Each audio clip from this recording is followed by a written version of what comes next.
Ndewo na ụmụ Igbo, ndewo na ndị ọma. Afọ m bụ Amakekwo. Abụ m ofu onye n'ime unu so na ndị na-akwado ntọala ọdịnala na omenala Igbo. Ndewo nụ.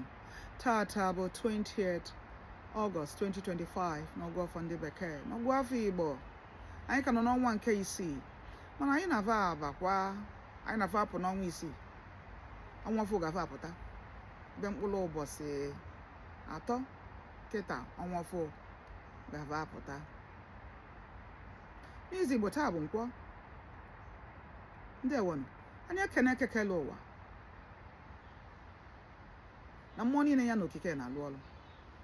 Anyị ekene mmụọ na-eche ana Igbo niile, na-echekwazi anị niile ebe ụmụ Igbo bigasị. Anyị ekene mmụọ niile anyị na-anyị wee bịa ụwa. Anyị na-ekene agwụ anyị, anyị na-ekene chi anyị, anyị na-ekene ndị otu anyị dị iche iche na nchebe na odudu fa na fa nọnyere anyị, na anyị dị ndụ na anyị ndị dị ndụ. Ndewo nụ. A na-ayọkwa fa biko afa chetakwa na anyị bụ mmadụ, na mmadụ na-emefie mgbe niile. Fa biko dododo fagopụla anyị nsọ nke anyị ji wee bụrụ mmadụ. Ndewo nụ.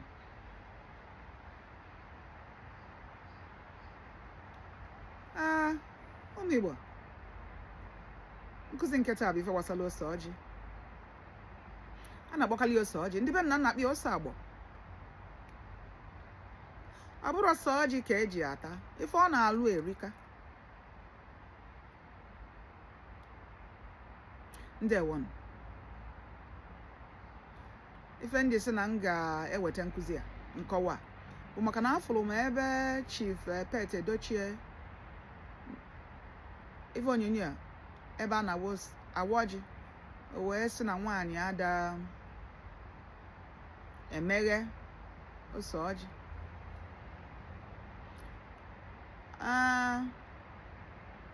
Na be nna m nwaanyị na-emeghe ose ọjị. Enwezika ike ọ bụrụ na be nna ya ma ọ n'obodo ya na nwaanyị ada emeghe ose ọjị.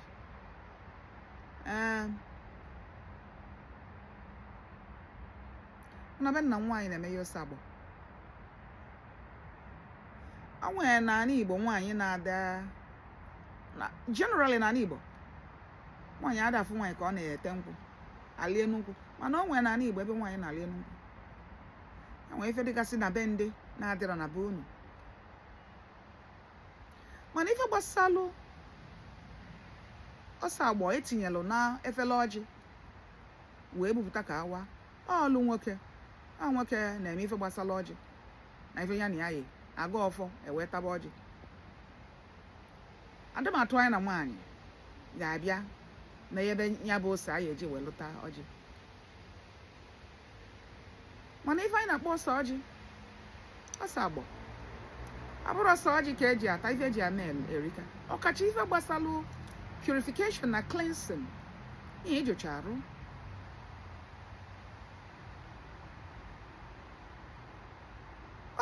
Ose agbọ bụ ife ọrịa abụ mmadụ teta ụla tupu ọ gaba ọfọ, ma nwoke ma nwaanyị. O weli ya wee jụchasịa onwe ya, jụchapụ onwe ya, maka na mmadụ na-emefie mgbe niile. Ya tupu ịkpọba mmụọ na ị na-aga ọfọ, ya ajụchi onwe ya. Ọnya ose anyị na-akpọ ose agba na-akpọ ose ọjị ka ihe eji wee jụchi onwe ya. Ịma nchebe ka nwoke bịa meghelu gị. So ngị bụ nwaanyị, ị kwesịrị inwe ose ọjị nke gị iji ajụchi onwe gị tupu ịgọba ọfọ, ma iji ajụchi onwe gị na ịnọsịa nsọ nwaanyị na-anọ ọbụla gbasara ya nara. Ị kwesịrị iji ose agba wee jụchasị onwe ya, maka ife eji eme bụ cleansing n'ụdị anwa. O nwere ife ị ga-eme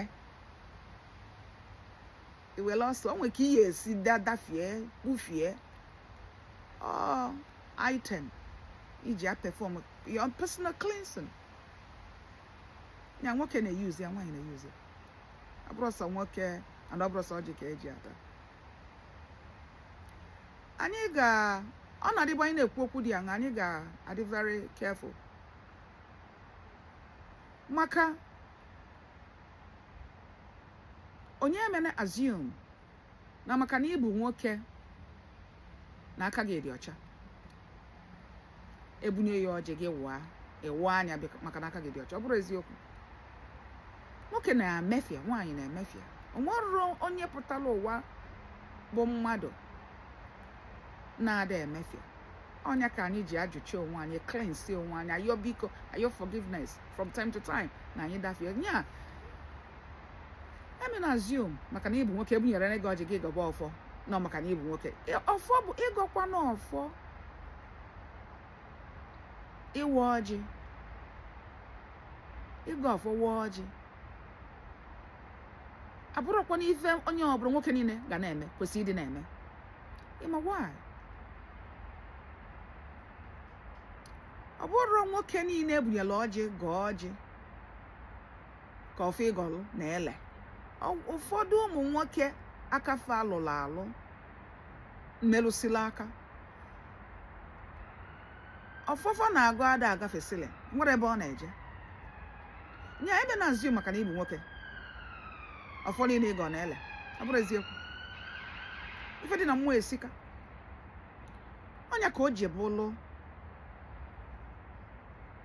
anọdụ okenye ka a na-ebunye ọjị. Ma gwa eji ebunye okenye ọjị. Ife ji ebunye okenye ọjị ma ebunye okenye ọjị bụ na ị na-eto ịnọdụ yiri ịbụ nwoke, for instance, ị nọ na the age of 30, 20, 40, 50, even 60. O nwere ụdị risk ị nwere ike ịdị na-etake. O nwere ụdị ife ị ga na-etinye, ị nwere ike ịdị na-etinyesi aka. Mana ịkaba arụ ilu at the age of 65, 70, ọ bụrụ ife niile ka ị ga na-etinyezi aka na ya. Ị ga-adịzi maka na ịdịgo wiser, imesigo mistake mgbe ị na-eto, fụ ife na-adaba, ife na-ada adaba, ịghọta, inwebego nghọta mileni, ịdịgo wiser. Nya ọ bụrụ risk niile ka ị ga na-etekizi. Nya ịmadị na-apịtọ aka anyhow ka ị wee kpata ego, ka ị wee chụta ego. Ọ bụrụ ife niile ka ị ga na-etinyezi aka na ebulu okenye. So at that level,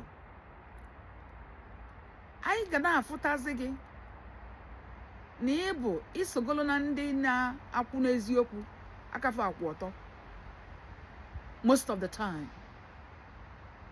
Anya ka eji ebunye ya ọjị wa ego ọfọ maka ịkpọ ọgọba ọfọ, kpọba ndị ichie, kpọba nafa ya anụ ọnụ gị. Ịmakwara ị na-aga ọfọ na-akpọ mmụọ. Ọ bụrụ onwe onye ga-akpọ mmụọ, ịkpọ ọfa bịa fa na onye ji ọjị fa pụọ maka na ịlụrụ alụ. Maka na ọ bụrụ imetọsi ebulu okenye ịnọdụ ebe a na-emegbu mmadụ, ị na-eli bribe, ị nalụ mmadụ anya, ị na-emegbu ogbenye, ị na-emegbu nwaanyị di enwu maka na di anwụgo, isi na ịbụ okenye ebunye ya ọjị ka ị na-agọ. Ọjị ga-anwa afọ anwụ ị na-agọ nwere ebe ọ na-eje. Ịkpọdo ndị mmụọ amabịa. Onye ka ịbụ? Ife bụ mmadụ. Ọ bụrụ maka na ịbụ okenye melụ ibisie ndụ na nwebe ndị ichie, ịnwụọ ịlụgoro 80 years, a na-ewe gị nọ enwe ife dị ka ikpe a na-ekpe gị na ịnwụọ tupu amalụ ma ihe eji aka na ihe eji aka ekpe. Afụgo m ya life maka na nna m anwụgo. Ọ bụrụ okenye niile nwụrụ na-ejebe ndị ichie. Ihe bi ezigbo ndụ, kwụba aka ya ọtọ. Iwu bụ na ife dị n'ọdịnala bụ na ihe akwụba aka ya ọtọ. Ife ji atrọst karị ndị echili echichi enyefe ọjị gwa bụ na tupu echibe mmadụ ọzọ, ma ọ chibe mmadụ nze, ma ọ chibe mmadụ ụmụ echichi niile a na-echi okenye, afụrụ m mgbe echiri nna m nze na ndị niile echiri nze mgbe a deep spiritual vein. n'okwute ka fa nọsi anị wee duo fa n'iyi. Ndị ahụ echiri ife anwa mgbe ahụ nwere nke dị less than 70 years or 75 years. Nwere nke dị less than 75 years. Wee chie fa ife anwa mgbe ahụ wee duo fa n'iyi. Na fa ga o nwere reason for that. Nya dị tu echibeghị ụdịle echichi a na Igbo ọzọ nze. Ọ ga-enwe eji ihe elu ga dị echi nwata maka nwata nwere ike imefie mgbe niile. Nwata na-aka emefie mistake mana okenye nwere ụdị mistake ọ na-adịba. Ọnya ka ọ ji bụrụ ụdị ndị anwa na-eji ọfọ na uphold tradition. Maka na ịṅụgo iyi edugo gị n'iyi na iwu bụ na ifu eziokwu na ị ga-akwụ n'eziokwu. Ọnya ife ọ bụ ọnya ka ọ ji bụ ebunye ụdị mmadụ ahụ ọjị. Anya ma na ịkpọ mmụọ na mmụọ ga-aza. Maka na most of the time na ị dị conscious of it na ime ya ji ife na ị nwee ike ịnwụ. Maka gịnị? Maka echichi echile gị nze ọzọ na iwe titled man. Ọ bụrụ nke a na-echi kịta ụfọdụ na-echi kịta sị anụmanụ na a na-achịzi ọzọ ụka. Ọzọ ụka na ededu iyi n'iyi nụ maka ịma you cannot live up to the expectation. Ma ọzọ nwata a na-echi ọzọ ụka na-echi ọzọ nwata o nwee nsọ a na-adịghị gụpụlụfa. So again, that is it. Yeah, don't assume maka na ịbụ nwoke na ebunye ya ọjị gị gọọ ọfọ na ọfọ gị ya ele. Abụrụ eziokwu. O nwere ụmụ nwaanyị dịle kakwulu n'eziokwu karịa ụfọdụ ndị okenye.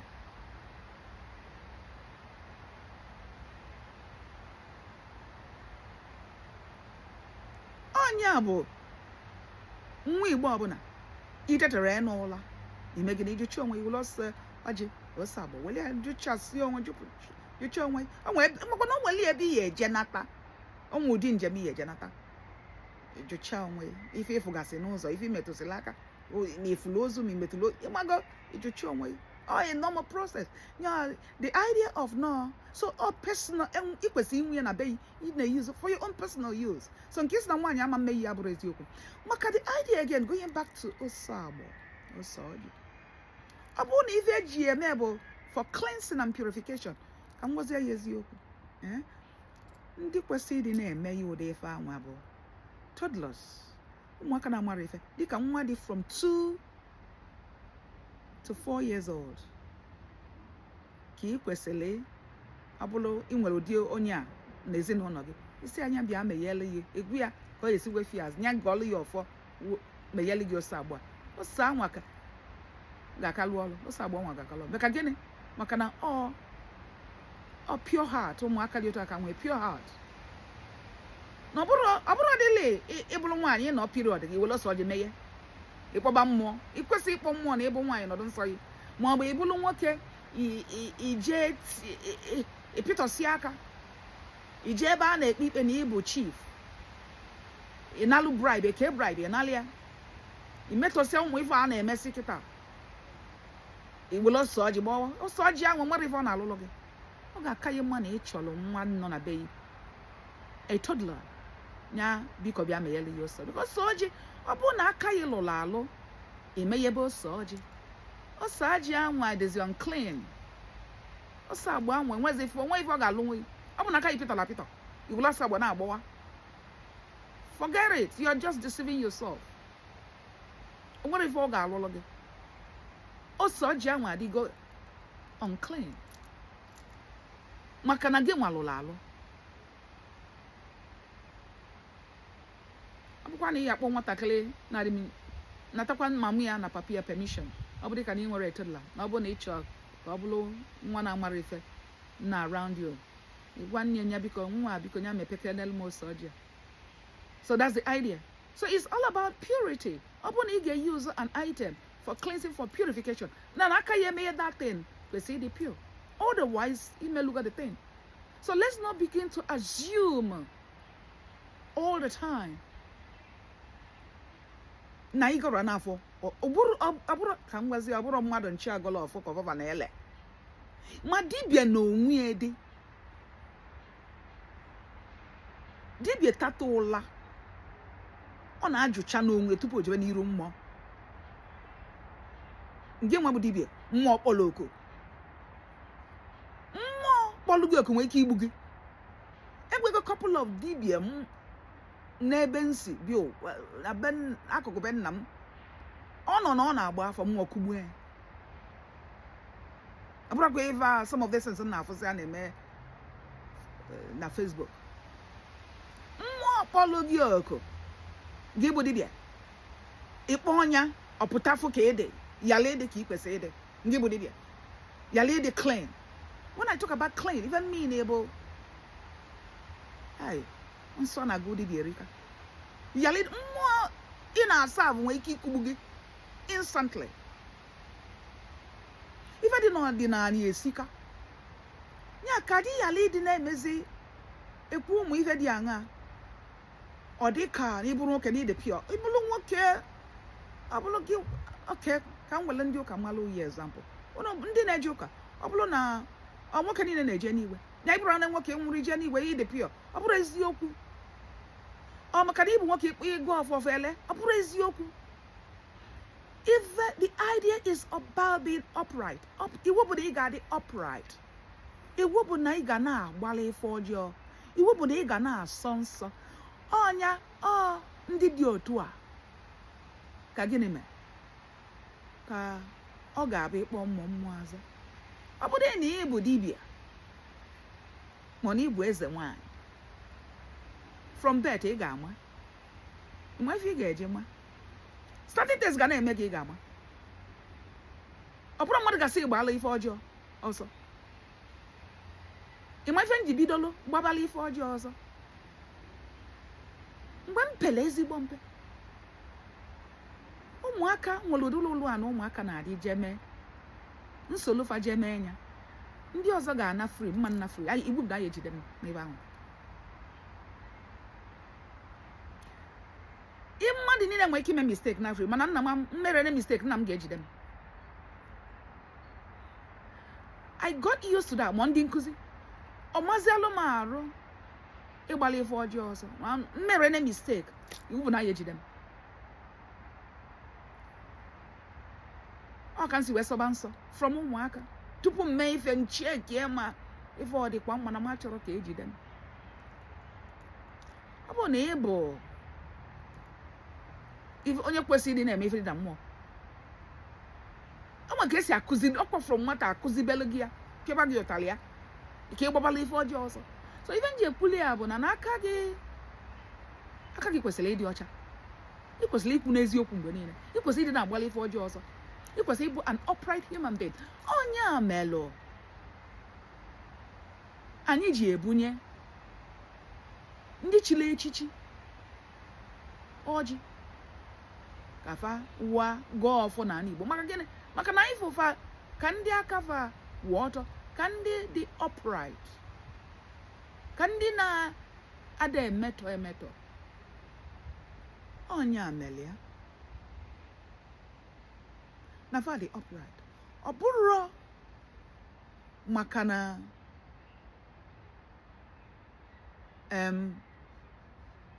na-eburu ana nwoke n'inwege tiketu ịnabe ndị ichie na ibisie ndụ gị, ọ bụrụ eziokwu.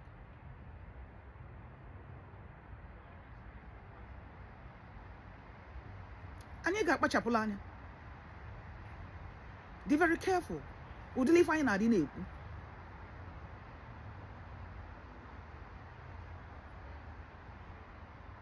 Na ụdịrị nkọwa anyị na-adị na-akọwa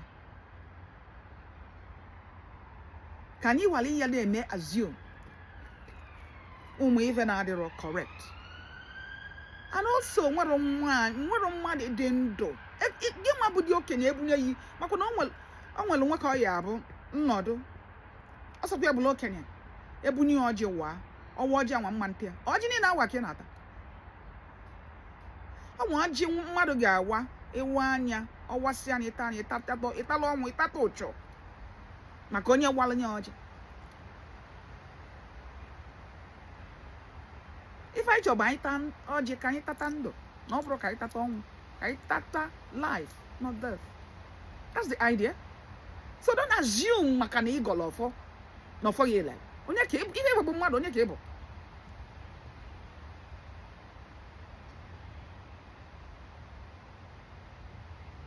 mmụọ ada abịa dị nso na some of a na-adị na-agọ maka ịchọrọ dị ka mmụọ onye na-akpọ bịa nso fa bịa nso fa kụgbuo ya ozugbo ndị bụ mmadụ na-apịta oge niile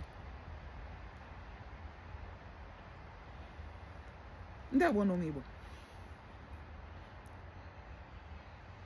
anyị ncha niile dị ndụ bụ mmadụ anyị nọ at the mercies of God of Chukwu anyị adịrị ike o nwere mgbe anyị ji emete ya mgbe niile o nwere mgbe anyị ji bụkarị ezigbo mmadụ onye amelụ anyị mefie anyị asị biko na anyị dị sorry anyị emeke sure na anyị adịghị emefie unknowingly mana anyị mistakenly mefie anyị asị biko gbughala anyị na anyị na-agbala ife ọjọọ ọsọ na anyị fụ ife ọjọọ na anyị ada na ifu akpọ anyị ifeme anyị chibu witness anyị ekwue ka ife si mee ọnya bụ ikwu n'eziokwu ịdị an upright life as nwa ọdịnala Igbo is all about ikwu eziokwu ịkwụba aka ọtọ ndewo ụmụnne m ọ ga-adịlụ nwoke mma ọ ga-adịlụ nwaanyị mma unu bụ ndị niile na-eso m na-atụsa ozi m ndewo asị m na ife niile anyị ncha tinyela aka n'izu a bụ ife dị mma ife na-eweta ndụ ife na-eweta agamniru ọgamniru na ọ ya aga ebụrụ ha na nwa Igbo kwụba aka ya ọtọ kwulu n'eziokwu na-agbalị ife ọjọọ ọzọ